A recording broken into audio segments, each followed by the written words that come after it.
श्री राम जय जय राम, श्री राम जय जय राम, श्री राम जय जय राम, श्री राम जय जय राम, श्री राम जय जय राम, श्री राम जय जय राम, श्री राम जय जय राम, श्री राम जय जय राम, श्री राम जय जय राम, श्री राम जय जय राम, श्री राम जय जय राम, श्री राम जय जय राम।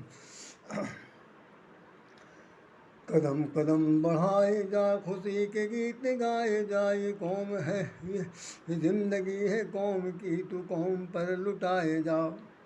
कदम कदम बढ़ाए जा, खुशी के गीत गाए जा, ये जिंदगी है कौम की, तू कौम पर लुटाए जा। तू शेरे हिंद आगे बढ़, तू डरने से कभी, तू मरने से कभी न डर। तू शेरे हिंद आगे बढ़, तू मरने से कभी न डर। फलक फलक फलक उठा के सर, तू जोश वतन बढ़ाए जा। कदम कदम बढ़ाए जा, खुशी के गीत गाए जा, ये ज़िंदगी है कौम की, तू कौम पर लुटाए जा। ये ज़िंदगी है कौम की, तू कौम पर लुटाए जा। झंडा ऊंचा रहे हमारा, विश्व विजयी तिरंगा प्यारा, इसका मान न जाने पाए, चाहे प्राण भले ही जाए। विश्व विजयी तिरंगा प्यारा, झंडा ऊंचा रहे हमारा।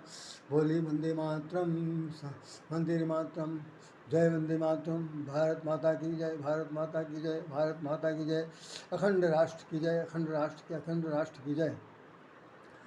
मैं कल हमने इस पर एक चर्चा हुई थी, जिस पर हमने 18 मिनट का एक एपिसोड बनाया था।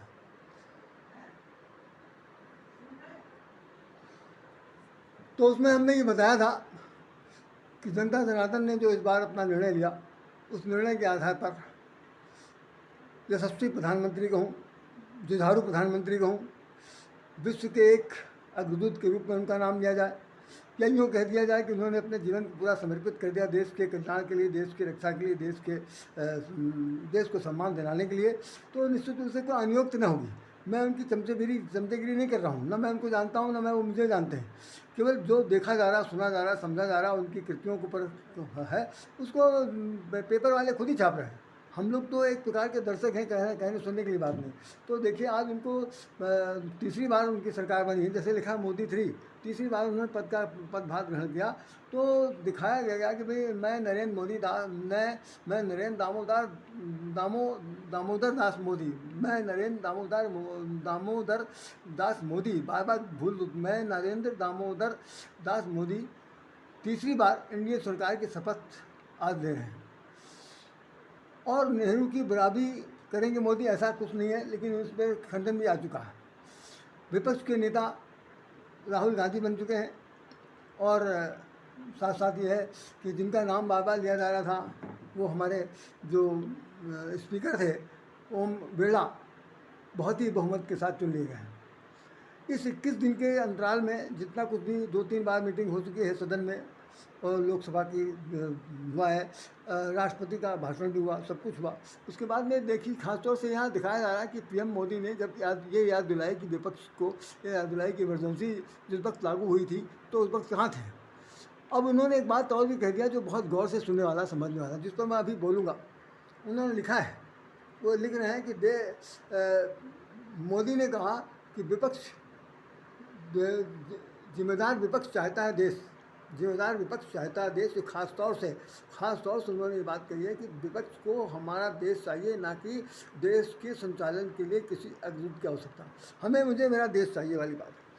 और अब ये अग्निपथ पर चलने वाला ये एनडीए है, इसको क्या समस्या आएगी ये तो सरकार या भविष्य बताएगा। नई सरकार में आसान नहीं होगा एक देश का एक चुनाव का रास्ता तय करना। चुनाव में हारे हुए लोगों को भी उन्होंने मंत्री बनाया, तीसरे टर्म को आजमाने जा रहे हैं। वो प्रधानमंत्री महोदय सीधा कर रहे हैं अपने सदन में प्रवेश करने से पहले। साथ साथ यहाँ राष्ट्रपति जो हैं वो अपना भाषण दे रही हैं, और उन्होंने कह दिया था कि ना हम हारे थे ना हारे हैं, मोदी साहब का ही कह रहे हैं। इन सब चीज़ों को पहले इस बार मैं कई बार से दिखा चुका हूँ, लेकिन इस बार जो सबसे बड़ा मूल मंत्र था कि मोदी ने दिया सबका साथ सबका मंत्र, सबका साथ सबका मंत्र सामने दिया हुआ। लेकिन जो मूल बात उन्होंने बताई कि जिम्मेदार पक्ष चाहता है कि देश मुझे किसी तरह मिल जाए। मैं इसी विषय पर अभी 2 शब्द बोलता हूँ और बहुत सी बातें रामायण से जुड़ी आपसे बात करेंगे। जय वंदे मातरम, जय भारत माता की। मेरा कोई मूलभूत ये उद्देश्य नहीं है कि मैं कोई राजनीतिक बात करूं या किसी तरह की राजनीति का कोई पक्ष लेकर के बातचीत करूं, क्योंकि मैं राजनीति से बिल्कुल अनभिज्ञ हूँ। एकदम समझिए कि प्रथम पाठशाला का विद्यार्थी नहीं। मैं सिर्फ पाठक हूँ, पढ़ता हूँ, देखता हूँ, सुनता हूँ, समझता हूँ, एक ऑब्जर्वेशन मेरे दिमाग में रहता है। दूसरी खास बात यह है कि मैं पत्रकारिता के जीवन में रहा हूँ और पूरे 12-13 साल तक मैं पत्रकार रहा हूँ। इसलिए पत्रकारिता के संदर्भ में रह करके हमने बहुत कुछ जाना, सीखा, समझा। और हमारा जो यौनावस्था है, जो जिसे कहना चाहिए कि ग्रोन अप एज थी, वो पत्रकारिता में ही बीती। इसलिए मैं बहुत कुछ जानता हूँ पत्रकार के बारे में, पत्रकारों के क्रियाविधि के बारे में, और समाज में जो हो रहा है उस घटित घटना को कैसे कवरेज किया जा सकता है, ये सब चीज़ें हमारे से ज्ञान में है। चलिए उस बात को नहीं कहते। हम आज सिर्फ इस बात को बताना चाहते हैं आपसे, खास तौर से हम आपको इस बात को बताना चाहते हैं कि पहले मैं 2 चौपाई पढ़ दे रहा हूँ, जिसका कि मूलभूत उद्देश्य अभी आपके सामने आ जाएगा। कल हमने जो चौपाई पढ़ी थी उसमें हमने कहा था कि राजा की नीति ऐसी होनी चाहिए जो स्वच्छ निर्मल जल के समान हो। स्वच्छ निर्मल जल कैसा होता है? जो जिसे प्योर वाटर कहते हैं। ऊपर से आकाश से जो जल गिरता है और धरती पर आने से पहले वो भाप को ठंडी हवा पा करके भाप जो है बूंद बन गया पानी की और वो बरस गया। तो जब तक धरती पर नहीं आता तब तक उसकी स्वच्छता नहीं मिलता। बहुत तरलता बहुत ही उत्तम कोट की होती है, उसको लोग बहुत से बचा के रखते हैं। तमाम तरह के रोगों को समन करने वाला वो जल होता है। खैर, उससे कोई मतलब नहीं। तो कह रहे हैं कि राजा की जो नीति है वो इसी तरह ठीक होनी चाहिए। स्वच्छ भी हो, निर्मल भी हो, पारदर्शी भी हो, सबके काम आने वाली हो, किसी का भी मुंह फूला हुआ उसको पिचकाने की ताकत रखता हो, ऐसे जल के समान नीति होनी चाहिए। किसकी नीति? निपुण राजा की। पंक नरेनु सोहस करनी, नीत निपुण नपके अस करनी। पंक नरेनु सोहस करनी, नीत निपुण नपके अस करनी। जिस संविधान को आज हम संविधान के बारे में बात करेंगे, कम से कम असंख्यों लोग, जहाँ तक मेरा विश्वास है कि संविधान के बारे में बहुत से लोगों को पता ही नहीं। संविधान का क्या अर्थ है नहीं जानते। एक से एक मैं वकील और लर्नेड वकील को मैं कह दूं कि वो संविधान की परिभाषा को बता दे, तो बताने में एक बार वो सोच कुछ नहीं कहेगा। संविधान केवल ही कहेगा इसका नाम न्याय है, कानून है। विधान मैंने कानून और विधि मैंने कानून। लेकिन नहीं, संविधान को अगर आप संधि विच्छेद कर दीजिए साहित्य की भाषा में, तो मैं आप बता दूं संविधान उसे कहते सम मने बराबर, सम मने बराबर और सम मने जोड़ अंग्रेजी में, और सम मने समान रूप से देखना। समान रूप से जिस विधान को धरती पर, समाज में, राष्ट्र में सबके हित में लागू किया जाता है उसका नाम है संविधान। विधान, समान विधान। जब समान विधान लागू हो गया तो उसमें कौन सा विधान विपक्ष के हिस्से में, कौन सा विधान पक्ष के हिस्से में, सत्ता के पक्ष में। विधान तो जो बना है तो सबके लिए विधान। तो देखिए कि विधानसभा होती है और विधान परिषद होता है, वहाँ विधायक होते हैं। ये सब क्या है? विधि से जुड़े हुए हैं।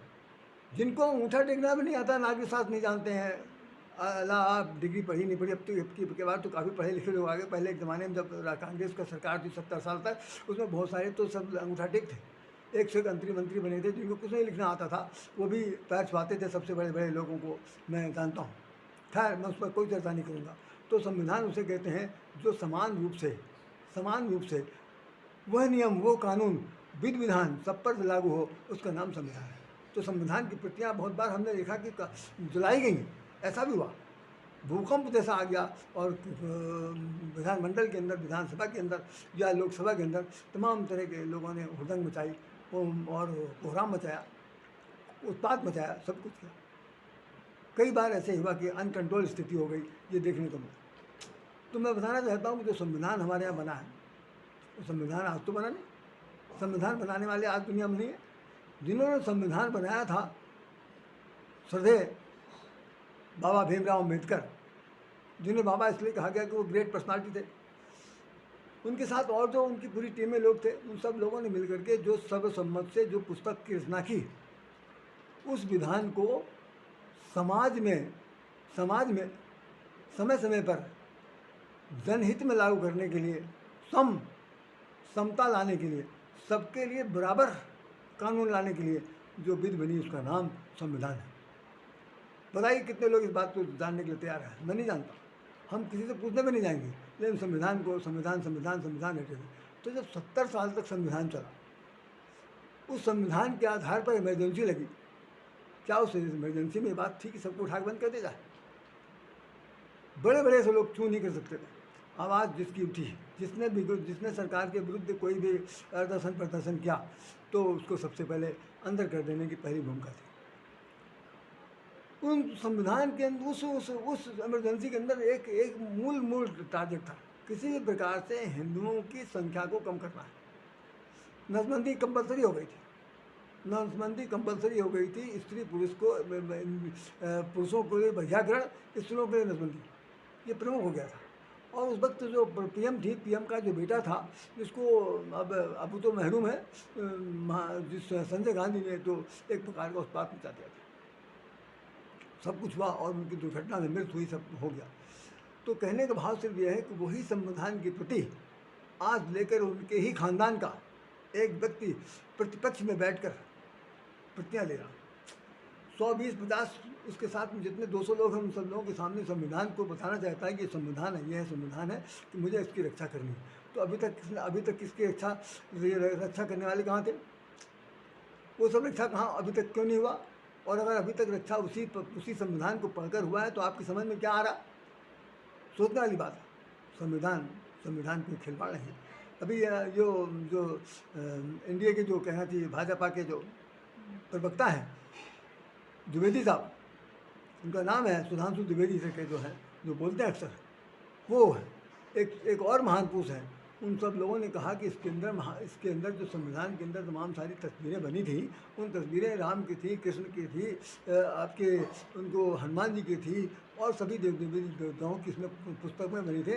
उन सभी चित्रों को निकालने वाले कौन से लोग हैं? जिन्होंने संविधान की रक्षा की, अब याद जो कि जिस वक्त महाभारत कई दुबास महाभारत के युद्ध में संविधान था कि नहीं था? संविधान तब भी था। राम रावण का युद्ध हुआ तब भी संविधान था।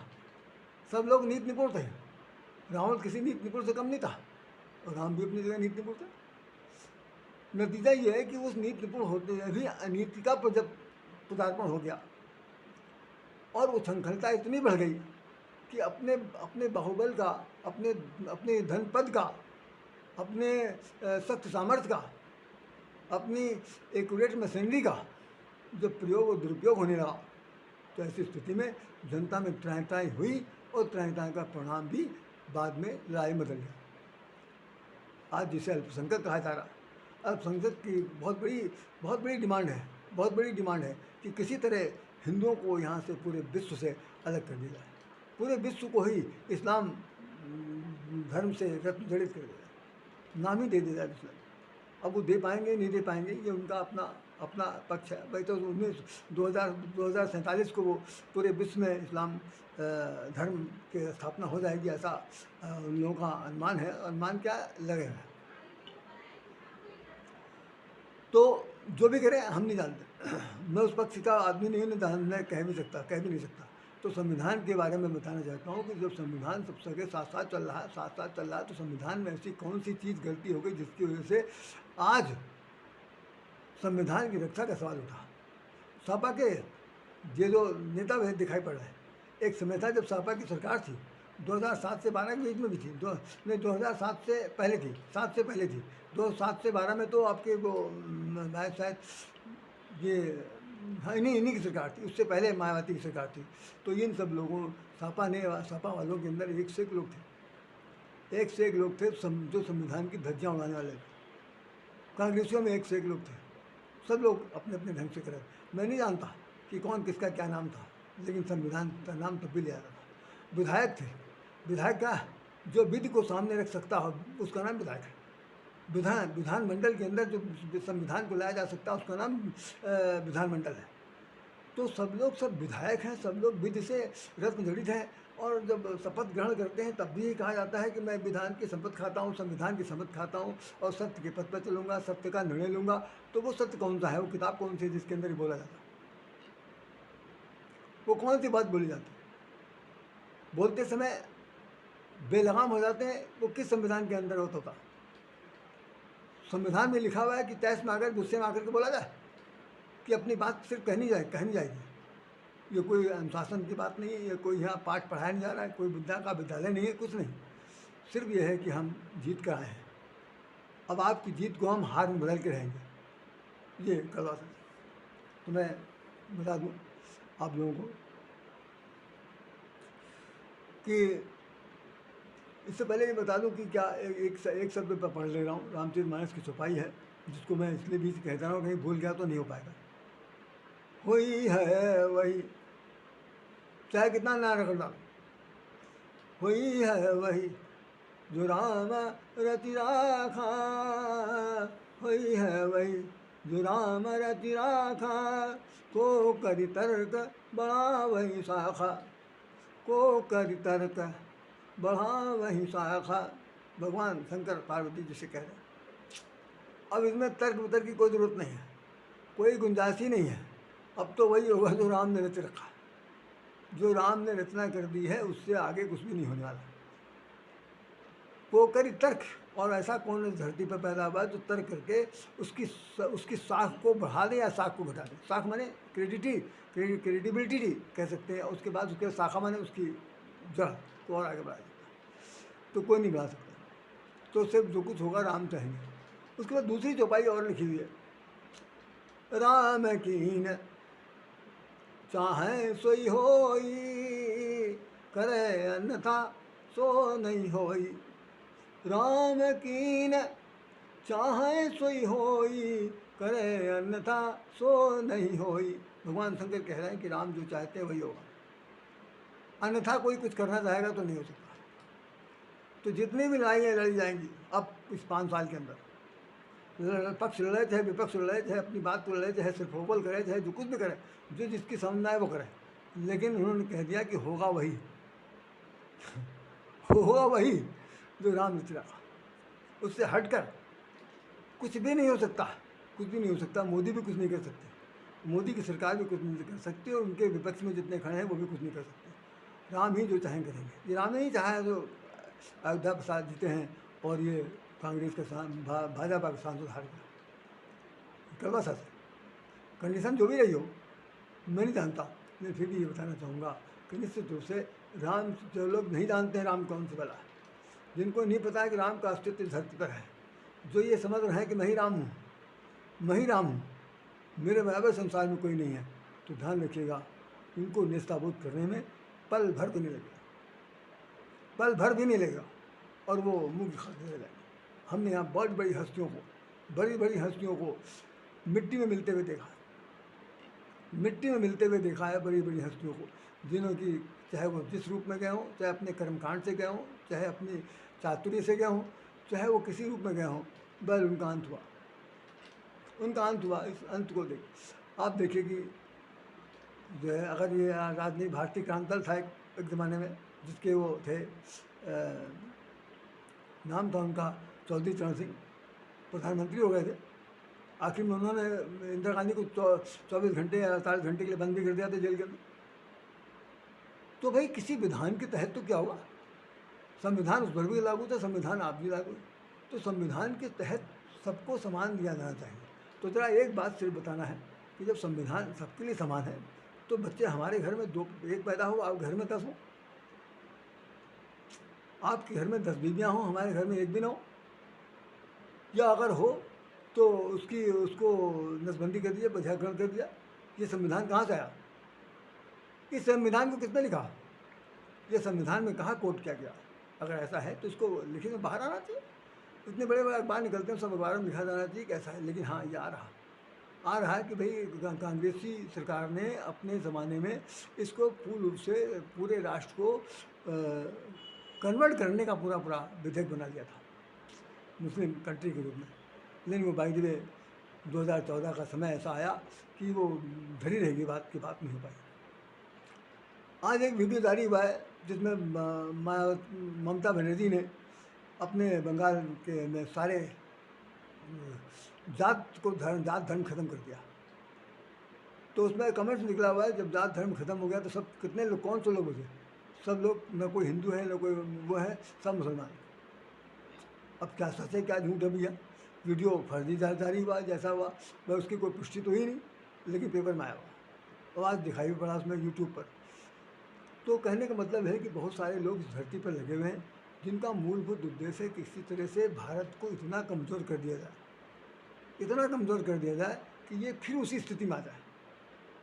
फिर हम अपने तरह जैसे चलाते थे, 2 बैलों की जोड़ी में चलते थे, या हम लोगों को बैल बना देते थे, या गधे को जोड़ देते थे, उस तरह से काम हुआ। और भाई प्रधानमंत्री, यशस्वी प्रधानमंत्री या मोदी प्रधानमंत्री कहूँ, ये जो कुछ कर रहे हैं इनका कोई मतलब नहीं। खैर, अभी आपको आगे बताना चाहता हूँ कि संविधान की स्थिति है, एक ऐसी स्थिति आती है, रामचरितमानस में लिखा हुआ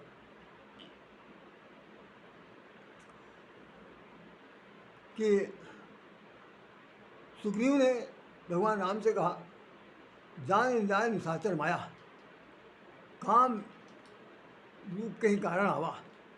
ये काम का स्वरूप है, किस कारण से यहाँ पर आया है, निशाचर की माया को जानी नहीं जा सकती। हमारी तो समझ में आता है कि इसको बंधक बना दिया जाए।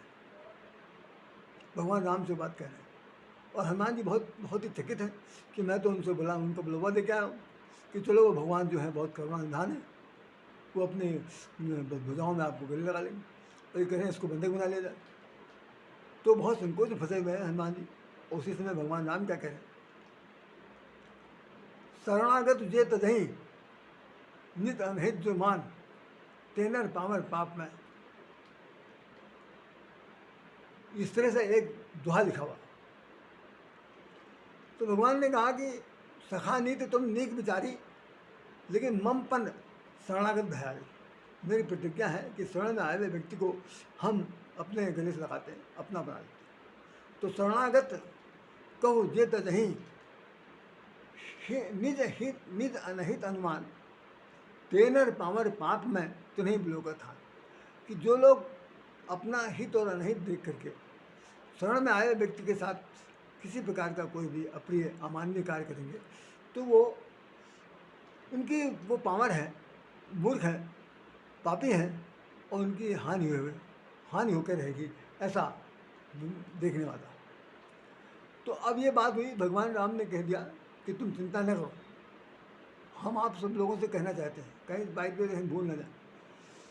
भगवान ने कहा, जग मह सकल निशाचर जेते, लक्ष्मण हनहि निमिषय गते ते। भैया उसको अभी तो आया नहीं और बांधने की बात कर रहे हो। हम तुमको विश्वास दिलाते हैं कि लक्ष्मण जी जो हैं, कि इनके पास जो बाण है, इनके पास जो शक्ति है, इनके पास जो ताकत है, कि लक्ष्मण हनहि निमिष बहुते दे, एक निमेष में, एक क्षण में सारे संसार से राक्षसों को खत्म कर देंगे। तो हमें ऐसे राम लक्ष्मण की जरूरत है। अब जैसे जिस वक्त समुद्र के साथ आई तो उन्होंने कह दिया, लक्ष्मण बाण सरासन आनु, सो संवारिद विषि कृषानु।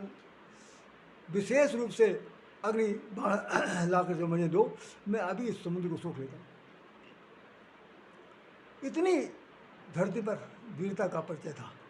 आज उसी धरती पर राम के नाम की बात को लेकर के इतना उछल-कूद, इतनी मारामारी। मंदिर कैसे बन गया, मंदिर हम तोड़ डालेंगे, भूकंप मारा देंगे, उसमें कुंभल लगा देंगे, सब कुछ कर देंगे, सब कुछ होगा। खैर, तो हमें अपने परिवार में संतान उत्पत्ति के संबंध में जनसंख्या की स्थिति को देखते हुए सजग रहने की ज़रूरत है। इन लोगों की संख्या जिस हिसाब से बढ़ रही है, ये अपने संविधान, इनका संविधान जो है, इनकी कुरान शरीफ है, इनके अल्लाह मियाँ ने जो कहा है वही करेंगे। उसको हमारे संविधान से जो प्रतियाँ दिखाई जा रही ठीक नहीं।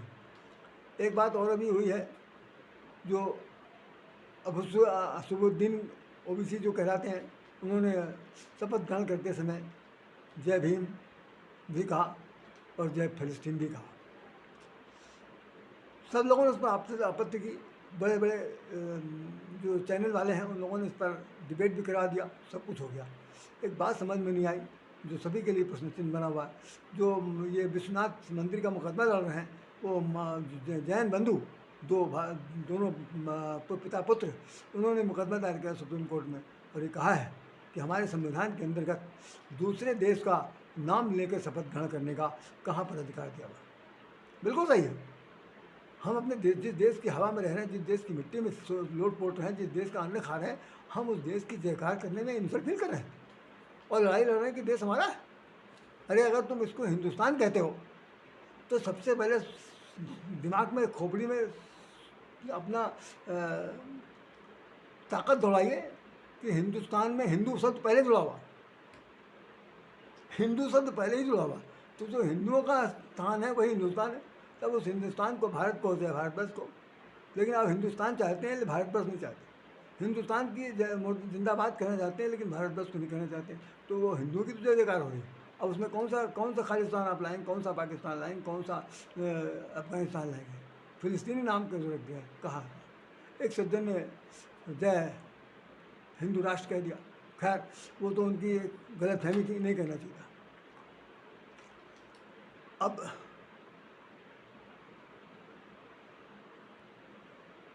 तो भाजपा वालों ने अपने ओवर कॉन्फिडेंस में बहुत बड़ी गलती की। उन्होंने पीछे मुड़कर नहीं देखा। उनसे जो बहुत शुद्ध थे, जो लोग टिकट पाना चाहते थे, जो छोटे भैया फिर से नेता बन करके उभर के सामने आने चाहते थे, उन सब लोगों ने उनको धक्का दिया या छला या तटस्थ हो गए या उनके इस कार्यक्रम में शरीक रह गए। इसलिए ये बहुमत का हल जो था वो पूरे ग्राफ उसका नीचे गिर गया। हमने एक बार बताया था एक एपिसोड के अंदर, उसमें कहा था कि जो सुपर्णखा है अपने भाई, राजनीतिक बड़े भाई रावण के पास जाती है तो उससे कहती है कि संसार में 6 चीज़ों को कभी भी छोटा नहीं समझना चाहिए। तो रिप पहला, रिप माने शत्रु, रिप रुज माने रोग, पावक अग्नि, पाप छोटा बड़ा कुछ नहीं हो सकता, पाप है। प्रभु जो मालिक है, ईश्वर है, परमात्मा है, अधिष्ठाता है। और उसके बाद अंतिम जो है वो अहि माने सांप छोटा हो चाहे बड़ा हो, जहरीला हो चाहे गैर जहरीला हो, वो अपने हरकत से बाद में आएगा, फन मारेगा जरूर, रोग अपने हिसाब से होगा। छोटी सी फुंसी जो है वो कैंसर बन जाएगी, छोटी सी चिंगारी जो है घर सारे संसार में आग लगा देगी। तो रिप पावक, पाप एक पाप जो है वो 100 पुण्य को नष्ट कर देता है, ये सिद्धांत लिखा हुआ। ऐसी स्थिति में पाप भी बुरा है। तो इन सब चीज़ों से बचना चाहिए था। उनमें से उन्होंने जो भी नहीं समझा तभी प्रणाम करने के लिए। अब मैं आइए धर्मरथ की चर्चा करते हैं। ये राम गीता है जो इसमें लंका कांड में कही गई है, विभीषण के निमित्त कही गई। भगवान राम उनको समझा रहे हैं, रावण रथी विरथ रघुवीरा, देख विभीषण भयउ अधीरा, अतिश प्रीत अधिक प्रीत मनवा संदेहा, बंदी चरण गह सहित संदेहा। और उसने कहा कि आपके हाथ, आपके पैरों में कोई चप्पल नहीं है, कोई जूता नहीं है, कोई खाऊँ नहीं, तो आप कैसे लड़ाई लड़ेंगे? पैदल तो लड़ नहीं सकते। तो रावण रथी विरथ रघुवीरा। तो उन्होंने जो संदेश दिया वो क्या है? सीधी सौरज धीरज। नोट कर लीजिए, हमारे आप सब लोग जीवन में आज हम लोग अपने रथ की बात कर रहे हैं, अपने जीवन रथ की बात कर रहे हैं। उधर से हम हट गए। जो अपने रथ को ले जाए चाहे जिधर चाहे न ले जाए, हमसे कोई मतलब नहीं। लेकिन इसी संदर्भ में कह दे रहा हूँ कि यह अगर सचमुच देश को चलाना है तो इस रथ के बारे में पढ़ लेना चाहिए, विपक्षियों को भी पढ़ लेना चाहिए। जब वो फिर सत्ता में अगर वायदे आते हैं तो रथ कैसा होना चाहिए जो विश्व के कल्याण के लिए है। तो उसमें लिखा हुआ कि सौरज धीरज द्विरथ चाका, असत्यशील दृढ़ ध्वजा पताका। कि ये रथ का जो 2 पहिए हैं, रथ में 2 ही पहिए लगे हैं, तो उन दोनों पहियों को नाम दिया हुआ। पहले पहिए का नाम दिया है सौरथ, सौरता वीरता, सौरता वीरता होना चाहिए। जो पहिए हैं ऐसे ना हो कि फुस से हो जाए, अंकल कंकड़ पत्थर पथरीले लेके चल रहे हो तो वहाँ से फट से टूट के लग होता है। नहीं, उनकी वीरता बाहुबलता सामने आनी चाहिए। धीरज धैर्य की कमी नहीं होनी चाहिए जीवन रूपी रस में। जीवन रूपी रस में सौर वीरता की कमी नहीं होनी चाहिए, जीवन रूपी रस में धैर्य की कमी नहीं होनी चाहिए। ये दोनों रस के पहिए हैं, चाका। और साथ साथ ये है कि सत्य के पथ पर चलना है, हर एक के प्रति क्रूरता नहीं रखनी है। शील सौंदर्य, भगवान को राम को शील सौंदर्य कहा जाता है। सौंदर्य तो नहीं है, साथ साथ शीलवान भी है। शील सत्यशील दृढ़ ध्वजा पताका। सत्यशील का ध्वजा जो है वो सत्य है, सत्य की ध्वजा फहरानी चाहिए और शील का पताका फहराना चाहिए। पताका फहराया जाता है, ध्वजा फहराया जाता है। इन दोनों के अलग अलग अर्थ हैं, लेकिन इन दोनों को उन्होंने कह दिया है कि जिस प्रकार से बल विवेक और उसके बाद जो कहते हैं सौर और धैर्य सुरत के पहिए हैं, इसमें सत्य और शील सदाचार और मजबूती के साथ ध्वजा और पताका लगनी चाहिए। फिर उन्होंने कह दिया कि बल विवेक दम परहित घोर। इस पर कभी चर्चा करेंगे, बहुत बड़ा विषय है, मैं बहुत शॉर्टकट में बता रहा हूँ। बल विवेक परहित, बल विवेक दम परहित घोरे, क्षमा कृपा समता रुज जोड़े। उन्होंने कहा कि बल विवेक दम और परहित, जो जीवन में साथ जो रथ, जीवन रूपी रथ में जो घोड़े जोते गए हैं, उन चारों घोड़ों का नाम है। पहले घोड़े का नाम है बल, बड़ा बलवान है। दूसरा घोड़ा जो जुड़ा हुआ है वो बहुत विवेकशील है। बल का बहुत हो और विवेक बिल्कुल ना हो तो बड़ा दुरुपयोग हुआ भैया। बल का और भाई दो हाथ हो जाए बिना किसी भी निरापराधी को मार गिरा देंगे, तो विवेक से काम लेना बहुत ज़रूरी है। उसके बाद अपने ऊपर संयम होना चाहिए। दमन की प्रकाष्ठा बहुत ही उच्च कोटि की होनी चाहिए। परहित, दूसरों का हित चाहने वाला घोड़ा होना चाहिए। ये चारों घोड़े जो हमारे जीवन के रस में जुटे होंगे, तब परिणाम क्या निकलेगा कि क्षमा कृपा समता रुज जोड़े। तो रुज माने रस्सी, लगाम। इन चारों घोड़ों के जो लगाम है ना, वो 3 चीज़ों से मिलकर बनी है। वो 3 कौन से? समता। विधानसभा के अंदर जो लोकसभा में जो जिस संविधान की बातचीत जा रही है, उस संविधान के अंदर सबसे बड़ा लिखा हुआ संविधान, समान रूप से सब पर लागू होने वाला विधान। तो यहाँ पर भी लिखा हुआ कि क्षमा, कृपा और समता, सबको क्षमा कर देना है। जो निर्बल दल के हैं, जो किसी ने गलती की, उसको क्षमा करने का अधिकार भी लेने का है। और कृपा भगवान की कृपा जैसे करते हैं वैसे राजा को कृपा करना है। साथ साथ ये है कि समता, सबके प्रति समानता होनी चाहिए। उस तरह का घोड़ों के वो होना चाहिए। जोड़े मैंने जुड़े हो, बंधे हो। रुज मैंने रस्सी से जुड़े होने चाहिए। इस भजन सारथी सुजाना, ईश्वर का भजन ही सारथी के रूप में होना चाहिए। भगवान ही मतलब विराजमान हो और विरत चरण संतोष कृपाणा। इतनी सी बात समझ लीजिए। लास्ट में उन्होंने लिख दिया है कि बड़ विज्ञान कठिन कोदंडा।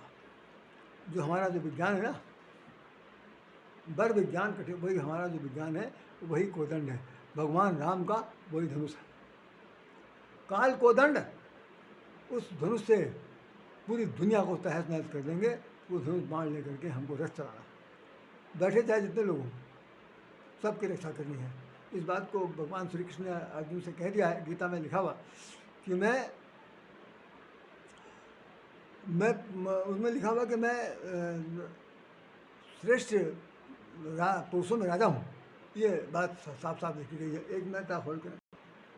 गीता के 10वें अध्याय का श्लोक संख्या 27 पढ़ के देख लीजिएगा।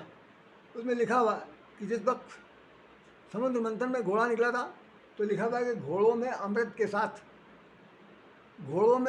साथ उत्पन्न होने वाला वो तेसरवा नाम का घोड़ा, वो मैं हूँ। वो जो घोड़ा है वो मैं हूँ। और श्रेष्ठ हाथियों में ऐरावत नाम का जो हाथी है वो भी मैं हूँ। जो इंद्र के पास रहता हाथी, वो मैं हूँ। और मनुष्यों में राजा मुझको ही जाने। अब समझ लीजिए भैया, वो हाथी घोड़े भी हैं और मनुष्यों में राजा भी है।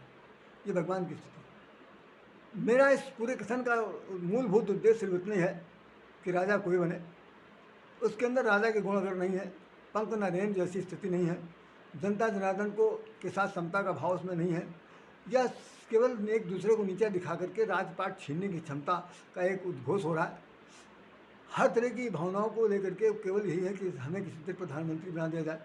जितने विपक्ष में बैठे हैं उसमें से कोई माई का लाल ऐसा नहीं है जो प्रधानमंत्री बनने का दावा न जानता हो। आज खड़गे साहब ने कहा है कि दलितों के बारे में आपने क्या किया, मेरे दलितों के बारे में क्या किया। तो प्रधानमंत्री ने कहा कि आप दलित हैं, आप दलित समाज में पैदा हुए हैं, लेकिन आप अपने बारे में सुन लीजिए।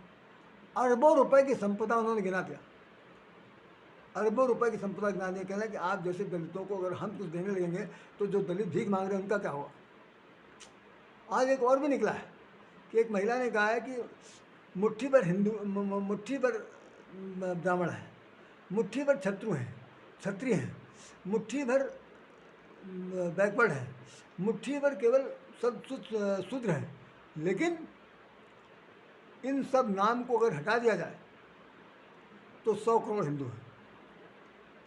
तो ब्राह्मण, क्षत्रिय, वैश्य, शूद्र ये सब हैं तो सब हिंदू।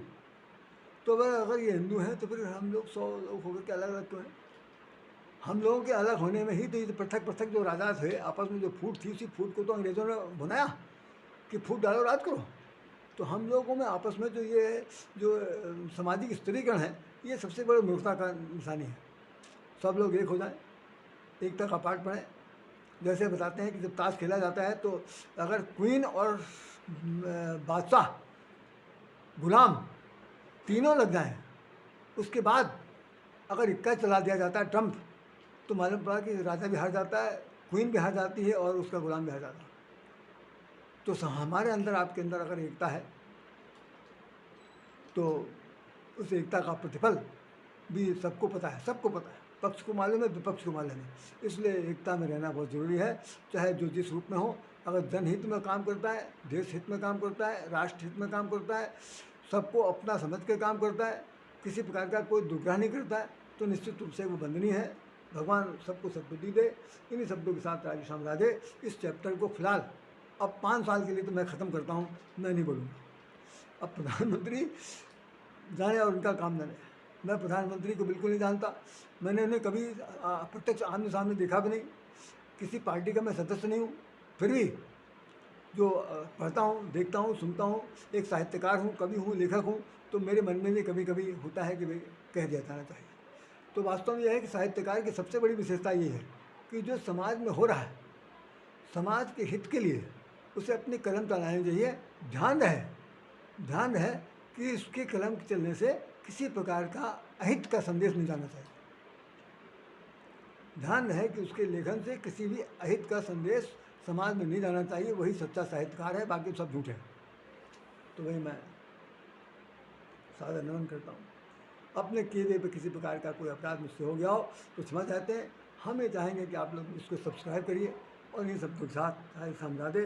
पुनः एक बार नमन करता हुआ राष्ट्र की जय, विश्व की जय, परमात्मा की जय, सारे जनता जनार्दन की जय, कल्याणकारी भगवान की कृपा सब पर बरसे। इन्हीं शब्दों के साथ राधे श्याम राधे। हृदय से सबको नमन कर सकता है। जय नमन करता है। जय श्री राम, जय श्री राम।